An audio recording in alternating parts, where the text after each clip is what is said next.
अरविंद केजरीवाल को तो आप जानते ही होंगे। केजरीवाल अब एक ऐसा नाम बन चुके हैं जो राजनीति में जहां भी जाते हैं सुपड़ा साफ करा लेते हैं। देखिए, दिल्ली के अंदर दो दो चुनावों में सुपड़ा साफ, हरियाणा के अंदर सुपड़ा साफ, बिहार के अंदर सुपड़ा साफ, जहां जहां गए सब सुपड़ा साफ। अब पंजाब की बारी है। ऐसे में अरविंद केजरीवाल पूरी तरीके से ये एस्टैब्लिश्ड हो चुके हैं कि अरविंद केजरीवाल वो पनौती हैं जिसने अपने साथ बिठा भी लिया, समझिए उसका भी सुपड़ा साफ हो जाएगा। लेकिन यही गलती ममता बनर्जी कर बैठी। क्या ममता दीदी आप भूल गए? आपको नहीं समझ आया कि कितनी बड़ी पनौती को आप बिठा रहे हैं अपने साथ? दरअसल देश के अंदर दो बड़ी पनौती हैं, एक अरविंद केजरीवाल है और दूसरा संजय राउत है। संजय राउत वो शख्सियत है जिन्होंने अच्छी भली सबसे ताकतवर मानी जाने वाली क्षेत्रीय पार्टियों में शिवसेना, उसको डुबो दिया। शिवसेना में उद्धव ठाकरे के सामने अब ऐसी समस्या आ खड़ी हुई है कि उन्हें समझ ही नहीं आ रहा है करे तो करे क्या। अपने बाप दादाओं की जो मेहनत थी उस सबको बर्बाद कर चुके, उड़ा चुके, लेकिन उस सब के पीछे संजय राउत है। संजय राउत के बाद अगर उनसे भी बड़ा कोई पनौती है तो वो अरविंद केजरीवाल। अरविंद केजरीवाल ने सबको डुबो दिया है अपनी पार्टी के साथ साथ। अब उनके साथ ये हो गया है कि वो जिस भी पार्टी के साथ लगते हैं, जिंदाबाद मुर्दाबाद करते हैं, वो सब डूब जाते हैं। यही पश्चिम बंगाल में हुआ। आइए थोड़ा सा बताते हैं। नमस्कार, मैं हूं कुमार गजेंद्र, जनपद ऑन द स्पॉट में आपका स्वागत है। हमारे एक दूसरे social media platform podcast with Kumar Gajendra में भी आपका स्वागत है, जहां आप हमें सुन सकते हैं। देखिए, अरविंद केजरीवाल जिस पर भी हाथ रखते हैं, जिसको भी गले लगा लेते हैं, समझिए वो डूब जाता है। राघव चड्ढा का हाल आपको पता ही है, क्या हो गया, क्या से क्या हो गया। आपने जो स्वाति मालीवाल है उनका भी हाल देखा होगा, उन 7 सांसदों का भी हाल देखा होगा जो अरविंद केजरीवाल के सबसे करीब हुआ करते थे। सबसे ज्यादा बुरा हाल तो संदीप पाठक का है, सबसे ज्यादा वही गले लगता था। फिर उससे भी ज्यादा बुरा हाल राघव चड्ढा का है, वो तो बिल्कुल कुछ बनने वाला था, आग तक भी बचानी मुश्किल हो गई। अब ये जो केजरीवाल का जो जलवा चल रहा है ना आजकल, जहां गए बंटाधार कर दिया। हरियाणा में सुपड़ा साफ, जमानतें जब्त हो गई। भाई साहब भागे भागे बिहार पहुंचे, ना जाने कौन सा बड़ा तीर मारने जा रहे थे, एक वोट नहीं पड़ा भाई को।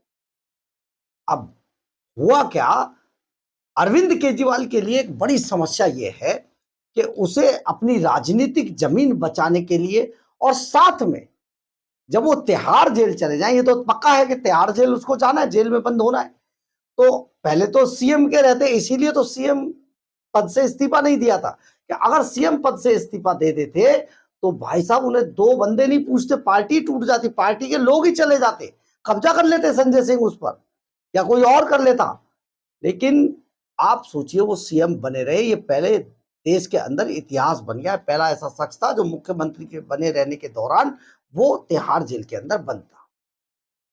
अब ये कहानी इतनी आगे बढ़ चुकी है कि आज अरविंद केजरीवाल की पार्टी लगभग तबाह हो चुकी है, और आने वाले समय में पंजाब में जिस दिन उनका सुपड़ा साफ हो जाएगा, अरविंद केजरीवाल की पूरी राजनीति खत्म हो जाएगी। इसी राजनीति के खत्म होने के बावजूद अरविंद केजरीवाल को कुछ ऐसे राजनीतिक पार्टियां चाहिए जिनके साथ वो गले मिलके, अगर उसके साथ मुश्किल चले तो ये पार्टियां उसके पक्ष में बोले। कांग्रेस पूरी तरीके से किनारा कर चुकी है, क्योंकि कांग्रेस ये मान चुकी है अरविंद केजरीवाल पनौती है, और केजरीवाल की राजनीति, केजरीवाल की मक्कारी उनको सूट नहीं करती। थोड़ा कांग्रेस जो है सोफिस्टिकेटेड लोगों की पार्टी है, राहुल गांधी उसके अध्यक्ष है, तो ऐसे में कांग्रेस बिल्कुल भाव दे नहीं रही है। तो आखिर करे तो करे क्या? आपको याद है ना, जब अरविंद केजरीवाल जेल जाने से पहले कैसे लोगों से गले मिल मिल के चिपट चिपट के फोटो खिंचवाते थे, जबरदस्ती गले पड़ रहे थे नेताओं के, चाहे अखिलेश यादव हो, चाहे राहुल गांधी हो, चाहे सोनिया गांधी हो, गले पड़ पड़ के उनसे कर रहे थे। लेकिन स्थिति यहां आई कि आज उनको कोई मुंह भी लगाना नहीं चाहता। अब जब मुंह नहीं लगाना चाहता है तो आखिर वो करे तो करे क्या? क्योंकि देखिए, ममता बनर्जी भी अपनी पार्टी के लिए की इज्जत के लिए लड़ रही थी, तो ऐसे में अरविंद केजरीवाल भाग कर वहां पहुंच गए। जो थोड़ी बहुत सीटें बढ़नी थी वो भी चली गई। यानी कि आप ये सोचिए कि कम से कम 150 के आसपास सीटें वो ले आती ममता बनर्जी, लेकिन केजरीवाल ऐसे ही जाकर गले पड़े, ये पनौती ऐसी वहां पहुंची कि ममता बनर्जी का भी बंटाधार कर दिया। अब सुनने में ये आ रहा है कि अरविंद केजरीवाल छुप गए हैं।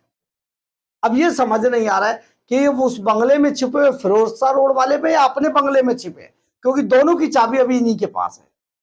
तो बुरी स्थिति में अब अरविंद केजरीवाल पहुंच चुके हैं।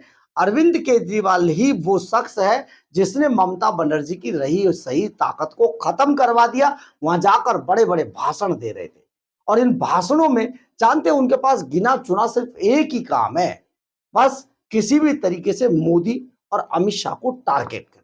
आप सुनिए पश्चिम बंगाल में भी वो क्या भाषण दे रहे थे, सुनिए जरा।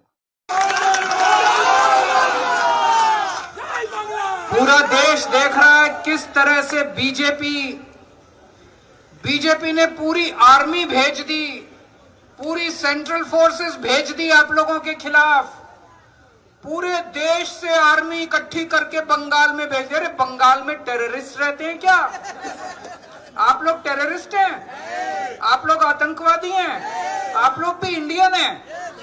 इंडियन है कि नहीं है? पूरे देश की आर्मी भेज दी उन्होंने बंगाल के अंदर।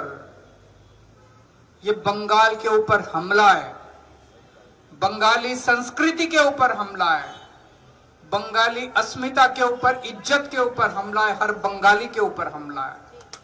आप लोगों को इसका जवाब देना पड़ेगा, जम के जवाब देना पड़ेगा। जब आजादी की लड़ाई हुई थी तो सबसे ज्यादा कुर्बानी पूरे देश में आपके दादा परदादा ने दी थी।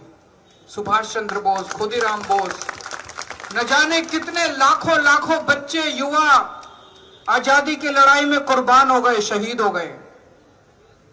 आज आप लोग इस आजादी को बचाने की लड़ाई लड़ रहे हैं, जनतंत्र को बचाने की लड़ाई लड़ रहे हैं। क्या होगा, लेकिन हम आपको जो बता रहे हैं वो ये बता रहे हैं, इस बयानबाजी से, इसी भाषणबाजी से, जो पश्चिम बंगाल के अंदर अगर 30% जो वहां पर मुस्लिम वोट था वो अगर ताली बजा रहा था, या जो बांग्लादेशी रोहिंग्या वहां अभी रुके हुए थे वो जो ताली बजा रहे थे वो एक अलग बात थी, या टीएमसी के कार्यकर्ता ताली बजा रहे थे वो अलग बात थी, परंतु जो हिंदू वोटर था वो इस बात का बदला लेने के लिए, इस बात को नेस्तनाबूद करने के लिए तैयार था उस दिन के लिए जब वोटिंग होगी और वो इनको इनकी असली औकात दिखाएगा, और औकात दिखा दी।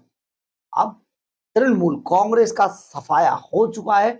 ममता बनर्जी हार के बिल्कुल अरविंद केजरीवाल की तर्ज पर अब बाहर हो चुकी हैं। अब क्या होगा, खेला, जी हाँ, देखिए अब आगे खेला क्या होता है। अब पकड़ पकड़ के जब जाएंगे सब, तब वहां पर जो वोटर था, असली कहानी अब सामने आएगी।